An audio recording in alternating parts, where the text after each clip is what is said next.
সালামু আলাইকুম গাইস, কিতা খবর সবার আছেন না? আজকে একটা ফল দেখাইমো আপনারা। এটার নাম কি তা আমি নিজেও জানি না, তবে এটা অনেক সময় আমি ভিডিওর মধ্যে দেখছি। এটা বেশিরভাগ আরব কান্ট্রির মধ্যে পাওয়া যায় ফলটা। আর ওই ফলের গাছের মধ্যে হাঁটা হাঁটা যেতে জিনিস থাকে, যেটা হাত দিয়ে ধরলে হাতের মধ্যে কুচা মারে। তো আমার বাসা বুঝতেছেন কিনা আমি জানি না। তো ফলটা হয়েছে কি এইটা, ক্যামেরা যেদিকে হলো, এই যে এটা হয়েছে ফল, পাওয়া যেতে না দেখা যায়। এটা হয়েছে ফল, এটা আমার সৌদি আরবের রিয়াল প্রায় 9 রিয়াল 20 হালাল আনিছে। 9 রিয়াল 20 হালাল প্রায় বাংলাদেশে টাকা কত টাকা করে? 400 500 রানিং, 500-র ভিতরে গেছে। তো 60টা ছিল, একটা আমার ফ্রেন্ড একটা নিয়ে গেছে। তো এটা খাইতে কীরকম লাগে এটা আমি জানি না। আজকে আমি আপনারা দেখাম এই ফলটার ভিতরে কেমন আর খাইতে কেমন। তো সম্পূর্ণ ভিডিওটা দেখতে দেখুন। তো এই আল্লাহর নাম শুরু করে হাঁটলাম, বিসমিল্লাহ। এটা হাঁটা হাঁটা লাগে এইভাবে। তো আমি খাইছি না কোনোদিন, এটা ভিডিও দেখছি আমি। তাহলে গেছিলাম বাগালাতে আপেল কেনার জন্য। তো এই ফলটা দিকে জিব্বা দিয়ে ফাইনি ফিরে গেছে, ওই ফলটা নেই। এই যে এটার ভিতরের অবস্থা এরকম।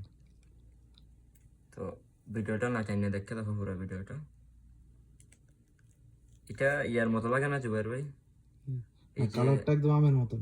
হ্যাঁ, আমের মতো কালার। আর ওই যে ড্রাগন ফল আছে না, ড্রাগন ফলের মতো।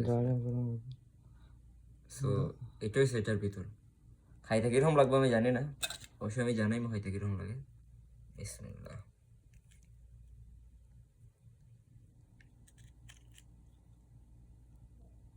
বীজ আছে আবার ভিতরে, ছোটো ছোটো বীজ আছে। আমরা সিলেটি ভাষায় যেটার সফরি বলে, সফরির মতো এই যে ছোটো ছোটো বীজ আছে।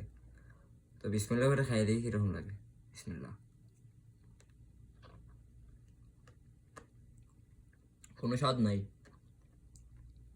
ফাংসা ফাংসা দেখতে জিনিসটা সুন্দর দেখা যায়। দেখতে সুন্দর। পিস আবার অনেক শক্ত, মারাত্মক শক্ত পিস। ফাংসা ফাংসা লাগে। আর সফরি আছে না, সফরির মতোই কিছুটা, তেমন টেস্ট নেই।